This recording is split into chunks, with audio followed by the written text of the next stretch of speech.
Hi എല്ലാവർക്കും നമസ്കാരം. അപ്പം ഞാൻ ഇന്ന് സംസാരിക്കുന്നത് കൊളാജനെ കുറിച്ചിട്ടാണ്. അപ്പോൾ കൊളാജൻ നമ്മളൊരു 14 ദിവസം കഴിച്ചു കഴിഞ്ഞാൽ നമ്മുടെ ബോഡി ഗ്ലോ ആവോ, സ്കിന്ന് ഗ്ലോ ആവോ? അത് കറക്റ്റ് പറയുകയാണെങ്കിൽ അത് റോങ് സ്റ്റേറ്റ്മെന്റ് ആണ്.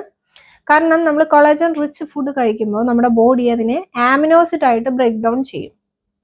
അങ്ങനെ ഇത് ഡയറക്റ്റ് ആയിട്ട് സ്കിന്നിലോട്ട് അബ്സോർബ് ചെയ്യത്തില്ല. പക്ഷേ സയൻസ് പറയുന്നത് എന്താണെന്ന് വെച്ചിട്ടുണ്ടെങ്കിൽ ഹൈഡ്രോളൈസ്ഡ് കൊളാജൻ പെപ്റ്റൈഡ്സ് കഴിക്കുകയാണെങ്കിൽ നമ്മുടെ സ്കിന്നിലെ ഹൈഡ്രേഷൻ ഇമ്പ്രൂവ് ആവും, ഇലാസ്റ്റിസിറ്റി ഇമ്പ്രൂവ് ആവും, അതുപോലെ തന്നെ റിങ്കിൾസ് നമുക്ക് കുറയ്ക്കാനായിട്ട് സാധിക്കും. പക്ഷെ ഇത് കൺസിസ്റ്റന്റ് ആയിട്ട് യൂസ് ചെയ്യണം, എന്നാലാണ് അതിന്റെ റിസൾട്ട് പ്രോപ്പറായിട്ട് കിട്ടത്തുള്ളൂ.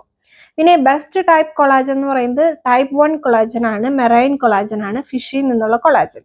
പിന്നെ വൈറ്റമിൻ സി ഇല്ലെങ്കിൽ നമ്മുടെ ശരീരത്തിൽ ഇല്ലെങ്കിൽ നമ്മുടെ കൊളാജൻ പ്രൊഡ്യൂസ് ചെയ്യാനായിട്ട് നമ്മുടെ ശരീരത്തിൽ ഉണ്ടാക്കാനായിട്ട് ഭയങ്കര ബുദ്ധിമുട്ടായിരിക്കും.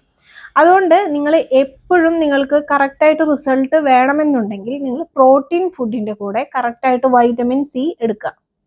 അതായത് പ്രോട്ടീൻ ഫുഡ് എന്ന് പറയുമ്പോൾ എഗ്ഗ്, ഫിഷ്, അതുപോലെ തന്നെ ചിക്കൻ, ഇതിൻ്റെ കൂടെ വൈറ്റമിൻ സി ധാരാളം അടങ്ങിയ ഫുഡ്, അതായത് ഓറഞ്ച്, ബെൽ പെപ്പർ, അതുപോലെ ലെമൺ, ഇതൊക്കെ ഇതിൻ്റെ കൂടെ എടുക്കാനായിട്ട് ശ്രദ്ധിക്കണം. പിന്നെ റിയൽ സ്കിൻ എന്ന് പറയുന്നത് പെട്ടെന്ന് ചേഞ്ചസ് വരത്തില്ല, 14 ദിവസം കൊണ്ട് ഒട്ടും വരത്തില്ല. ഒരു 8 തൊട്ട് 16 ആഴ്ച വരെ എടുക്കും നമുക്കൊരു സ്കിന്നിൽ ചേഞ്ചസ് കണ്ടുവരാനായിട്ട്. അപ്പോൾ നിങ്ങൾക്ക് ഈ വീഡിയോ ഇഷ്ടപ്പെട്ടെങ്കിൽ നിങ്ങളുടെ ഫാമിലിക്കും ഫ്രണ്ട്സിനും എല്ലാവർക്കും ഷെയർ ചെയ്യണം. അപ്പോൾ നമ്മൾ പേഴ്സണലൈസ്ഡ് ഡയറ്റ് പ്ലാൻ ചെയ്ത് കൊടുക്കുന്നുണ്ട്. നിങ്ങൾക്ക് ഇൻട്രസ്റ്റ് ഉണ്ടെങ്കിൽ താഴെ കാണുന്ന നമ്പറിൽ നമ്മളെ കോൺടാക്ട് ചെയ്യണം. നെക്സ്റ്റ് വീഡിയോ വരുന്നവരെ stay tune, stay healthy, by.